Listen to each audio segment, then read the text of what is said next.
ನಮಸ್ಕಾರ. ಪತ್ರಿಕೆ ಬಾಂಧವರಿಗೆ, ನಮ್ಮ ಕರ್ನಾಟಕದಲ್ಲಿ ನಮ್ಮ ಮರಾಠ ಜನಾಂಗ 40 ಲಕ್ಷ ಸದಸ್ಯರು ಜಾಸ್ತಿ ಇದ್ದಾರೆ. ನಮ್ಮ ಕುಟುಂಬ, ನಮ್ಮ 40 ಲಕ್ಷ ಮರಾಠ ಕುಟುಂಬ 40 ಲಕ್ಷ ಜಾಸ್ತಿ ಇದ್ದಾರೆ. ಇದರಲ್ಲಿ ನಮ್ಮ ಇದರಲ್ಲಿ ನಮ್ಮ ಸಂತೋಷ್ ಗೌಡ ಅವರು ತುಂಬ ಆಕ್ಟಿವ್ ಕೆಲಸ ಮಾಡಿದ್ದಾರೆ, ಸಂಪುಟದಲ್ಲಿದ್ದರು. ಈಗ ಅವರಿಗೆ ನಾವು DCM ಕೊಡಬೇಕು ಅಂತ DK ಶಿವಕುಮಾರ್ ಅವ್ರ ಹತ್ರ ನಾವು ಕೇಳ್ಕೊತಾ ಇದ್ವಿ. ಮತ್ತೊಂದಾಗಿ ಈಗ ನಮ್ಮ ನೂತನ CM ಆಗಿ ಮುಖ್ಯಮಂತ್ರಿಯಾಗಿ DK ಶಿವಕುಮಾರ್ ಆಗ್ತಾಯಿದ್ದಾರೆ. ಅವ್ರಿಗೂ ಮರಾಠ ಜನಾಂಗದಿಂದ ವಂದನೆಗಳು, ಅದ್ಭುತ ವಂದನೆಗಳು, ಸ್ವಾಗತ ಬಯಸ್ತಾ ಇದ್ವಿ. ಹಾಗೆ ನಮ್ಮ ಅನಗಲ್ಲು MLA ಶ್ರೀನಿವಾಸ್ ಮಾನೆ ಅವರು ಸಕ್ರಿಯವಾಗಿ ಎಲ್ಲ ಜನಾಂಗದಲ್ಲಿದ್ದಾರೆ. ಅವ್ರಿಗೂ ನಮ್ಮ ಸಂಪುಟ ಸಂಪುಟದಲ್ಲಿ ಇಟ್ಕೊಳ್ಬೇಕು ಅಂತ ಕೇಳ್ಕೊತಾ ಇದ್ವಿ. ಅದರಲ್ಲಿ ನಮ್ಮ ಸಂಪುಟ ದರ್ಜೆಯಲ್ಲಿ ಅವ್ರಿಗೊಂದು ಮಂತ್ರಿ ಪದವಿಯನ್ನು ಕೇಳ್ಕೊತಾ ಇದ್ವಿ. ಸಂತೋಷ್ ಲಾಡ್ ಅವರು ಆಲ್ರೆಡಿ ಕಾರ್ಮಿಕ ಸಚಿವರಾಗಿ ತುಂಬ ಕೆಲಸ ಮಾಡಿದ್ದಾರೆ. 3 ವರ್ಷದಲ್ಲಿ ಎಲ್ಲ ಕಾರ್ಮಿಕರಿಗೂ ಎಲ್ಲ ರೀತಿಯಲ್ಲೂ ಸಹಾಯ ಮಾಡಿದ್ದಾರೆ. ಅವ್ರಿಗೆಲ್ಲ ಜನಾಂಗದವರು ಸಪೋರ್ಟ್ ಇದ್ದಾರೆ. ಅದಕ್ಕೆ ನಾವು DK ಶಿವಕುಮಾರ್ CM ಮುಖ್ಯಮಂತ್ರಿ DK ಶಿವಕುಮಾರ್ ಅಂತ ಒಂದು ಕಳಕಳಿ ಬರ್ತೇನೆ. ನಮ್ಮ ಮರಾಠ ಜನಾಂಗದಿಂದ ಅವರಿಗೆ DCM ಮತ್ತು ಸಂಪುಟ ಇದು ಸ್ಥಾನ ಕೊಡಬೇಕು. ಹಾಗೆ ಆನಗಲ್ಲು MLA ನಮ್ಮ ಶ್ರೀನಿವಾಸ್ ಮಾನೆ ಅವ್ರಿಗೂ ನಮ್ಮ ಮರಾಠ ಜನಾಂಗದಿಂದ ಅವರು ಒಂದು ಸಂಪುಟ ದರ್ಜೆ ಮಂತ್ರಿ ಪದವಿ ಕೊಡಬೇಕಂತ ನಮ್ಮ DK ಶಿವಕುಮಾರ್ ಹತ್ರ, ನಮ್ಮ ಮುಖ್ಯಮಂತ್ರಿಗಳ ಹತ್ರ ನಾವು 40 ಲಕ್ಷ ಮರಾಠ ಜನಾಂಗದಿಂದ ಅವರು ಕಳಕಳಿ ಪ್ರಾರ್ಥನೆ ಮಾಡ್ಕೊಳ್ತಾ ಇದ್ದಾರೆ.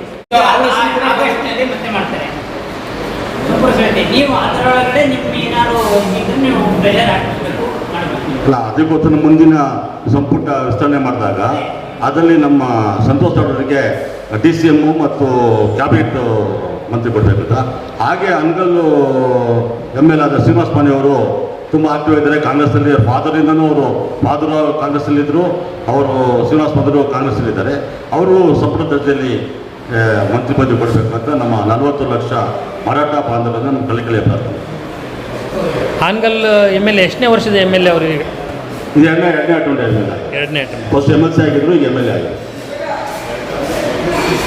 ಟೂ ಟೈಮ್ಸ್ MLC ಆಗಿದ್ರು, ಇದು 3 ಟೈಮ್ MLA ಆಗಿದ್ರು.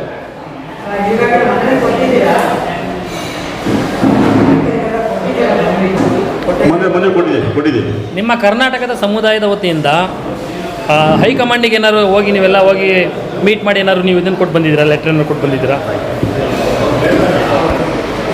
ಹೈಕಮಾಂಡ್ DK ಶಿವಕುಮಾರ್ ಅವರು ಸಾಹೇಬರು ಕೊಡಿ.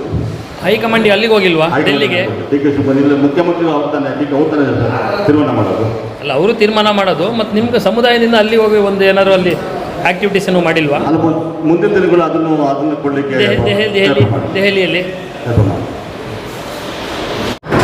ಮೊಟ್ಟ ಮೊದಲನೇದಾಗಿ ಇಂದಿನ ನೂತನ ಮುಖ್ಯಮಂತ್ರಿಯಾಗಿ ಪದಗ್ರಹಣಕ್ಕೆ ಸಜ್ಜಾಗುತ್ತಿರುವ ನಮ್ಮ ಪ್ರೀತಿಯ ಸನ್ಮಾನ್ಯ ಶ್ರೀ DK ಶಿವಕುಮಾರ್ ಅವರಿಗೆ ನಮ್ಮ ಸಕಲ ಮರಾಠ ಸಮಾಜದ ಮಹಿಳಾ ಒಕ್ಕೂಟದಿಂದ ನಾವು ಅವರಿಗೆ ಹೃತ್ಪೂರ್ವಕವಾದ ಅಭಿನಂದನೆಗಳು, ಶುಭಾಶಯಗಳನ್ನು ತಿಳಿಸಲು ಇಚ್ಛಿಸುತ್ತೇವೆ. ಜೊತೆಯಾಗಿ ಕರ್ನಾಟಕದಲ್ಲಿ ಮರಾಠ ಜನಾಂಗವು 40 ಲಕ್ಷಕ್ಕಿಂತ ಹೆಚ್ಚು ಇರುವ ಈ ಜನಾಂಗ ನಮ್ಮಲ್ಲಿ ಸ್ವಲ್ಪ ಕಡಿಮೆ ಜನ ಇರೋದ್ರಿಂದ ಅವರಲ್ಲಿ ಶಾಸಕರಾಗಿ ನಮ್ಮ ಈ ಕಾಂಗ್ರೆಸ್ ಪಕ್ಷದಿಂದ ಸನ್ಮಾನ್ಯ ಶ್ರೀ ಸಂತೋಷ್ ಲಾಡ್ ಅವರು ಈಗ ಮಂತ್ರಿಯಾಗಿ ಎಲ್ಲ ಕೆಲಸಗಳನ್ನು ಅಚ್ಚುಕಟ್ಟಾಗಿ ನಡೆಸಿಕೊಂಡು ಬರ್ತಾ ಇರೋದ್ರಿಂದ ಅವರಿಗೆ ನಮ್ಮ ಈ ಮಹಿಳಾ ಘಟಕದಿಂದ ಸನ್ಮಾನ್ಯ ಶ್ರೀ DK ಶಿವಕುಮಾರ್ ಅವರಿಗೆ ನಮ್ಮ ಸಂತೋಷ್ ಲಾಡ್ಗೆ DCM ಮಾಡಬೇಕು ಅಂತ ವಿನಂತಿಸಿಕೊಳ್ತಾ ಇದ್ದೀವಿ. ಹಾಗೆ ಹಾನಗಲ್ನ ಶಾಸಕರಾಗಿರುವಂತಹ ಸನ್ಮಾನ್ಯ ಶ್ರೀ ಶ್ರೀನಿವಾಸ್ ಮಾನೆ ಅವರಿಗೆ ಇಂದಿನ ಇದರಲ್ಲಿ ಮಂತ್ರಿಗಳಾಗಿ ಕೊಡಬೇಕಾಗಿ ನಮ್ಮ ಕಡೆಯಿಂದ ಕಳಕಳಿಯ ವಿನಂತಿ. ಈ ರೀತಿಯಿಂದ ಮರಾಠ ಸಮಾಜವನ್ನು ಉದ್ಧಾರ ಮಾಡಲು ಸಾಧ್ಯ ಅಂತ ಹೇಳ್ತಾ ನಾನು ಮುಗಿಸ್ತೇನೆ. ಮಾಧ್ಯಮ ಮಿತ್ರರಿಗೆ ಸ್ವಾಗತವನ್ನು ಕೋರುತ್ತಾ, ಇಂದಿನ ದಿನ ನಮ್ಮ ಕರ್ನಾಟಕ ರಾಜ್ಯದ ನೂತನ ಮುಖ್ಯಮಂತ್ರಿಯಾಗಿ ಪದಗ್ರಹಣ ಮಾಡುತ್ತಿರುವ ಸನ್ಮಾನ್ಯ ಶ್ರೀ DK ಶಿವಕುಮಾರ್ ಅವರಿಗೆ ನಮ್ಮ ಮರಾಠ ಸಮಾಜದ ವತಿಯಿಂದ ಹೃತ್ಪೂರ್ವಕ ಅಭಿನಂದನೆಗಳನ್ನು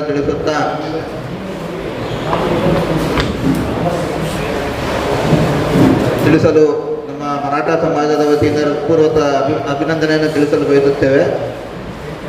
ಮೇಲಾಗಿ ಈ ನಡುವೆ ನಮ್ಮ ಕಾರ್ಮಿಕ ಸಚಿವರಾದ ಶ್ರೀಯುತ ಸಂತೋಷ್ ಲಾಡ್ ಅವರು ಸಚಿವರಾಗಿರುವಾಗ ಅವರು ಮಾಡಿರುವ ಕೆಲಸ ಕಾರ್ಯಗಳನ್ನು ನಾವು ನೆನಪಲ್ಲಿಟ್ಟುಕೊಂಡು ಅವರು ಸುಮಾರು ಕೆಲಸಗಳು ಮಾಡಿದ್ದಾರೆ ಮತ್ತು ನಮ್ಮ ಸಮಾಜವನ್ನು ಒಗ್ಗೂಡಿಸುವಲ್ಲಿ ಅವರ ಮಹತ್ತರವಾದ ಪಾತ್ರವನ್ನು ವಹಿಸಿದ್ದಾರೆ ಅಂತ ಹೇಳಿ ನಾನು ಸ್ವಲ್ಪ ಹೇಳಲು ಬಯಸ್ತೇನೆ. ಹಾಗಾಗಿ ಸನ್ಮಾನ್ಯ ಡಿ ಕೆ ಶಿವಕುಮಾರ್ ಅವರು ಇದನ್ನು ಅವರ ಗಮನದಲ್ಲಿ ಇಟ್ಟುಕೊಂಡು ಅವರಿಗೆ DCM ಸ್ಥಾನವನ್ನು ನೀಡಬೇಕಾಗಿ ವಿನಂತಿಸುತ್ತೇನೆ. ಹಾಗೆ ನಮ್ಮ ಹಾನಗಲ್ ಶಾಸಕರಾದ ಶ್ರೀಯುತ ಶ್ರೀನಿವಾಸ್ ಮಾನ್ಯ ಅವರಿಗೆ ಸಚಿವ ಸಂಪುಟ ದರ್ಜೆಯನ್ನು ನೀಡಿ ಗೌರವಿಸಬೇಕಾಗಿ ನಮ್ಮ ಸಮಾಜದ ವತಿಯಿಂದ ನಾವು ಒತ್ತಾಯಿಸುತ್ತೇವೆ. ಧನ್ಯವಾದ.